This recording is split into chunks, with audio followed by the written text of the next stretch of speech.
સુરતમાં અસામાજિક તત્વો સામે પોલીસ લાલા કરી રહી છે ત્યારે ઉત્તરાયણમાં એક કોમ્પ્લેક્સમાં વૃદ્ધ પર યુવાન દ્વારા હુમલો કરાયો હતો, જે ઘટના સીસીટીવીમાં કેદ થતાં હાલ વિડીયો વાયરલ થયો છે, જેના આધારે પોલીસે તપાસ હાથ ધરી છે।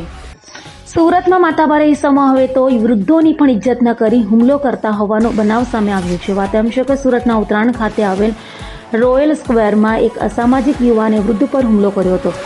વૃદ્ધ સાથે યુવાનનો કોઈ કારણસર ઝઘડો થતા વૃદ્ધ પર હુમલો કર્યો હતો। વૃદ્ધને ધક્કો મારી અસામાજિક તત્વોએ પાડી દીધા બાદ અન્ય લોકો દોડી આવ્યા હતા, જે ઘટના સીસીટીવીમાં કેદ થતા હાલ આ સીસીટીવી વિડીયો સોશિયલ મીડિયામાં વાયરલ થઈ રહ્યો છે, જેના આધારે પોલીસે ગુનો નોંધી તપાસ હાથ ધરી છે।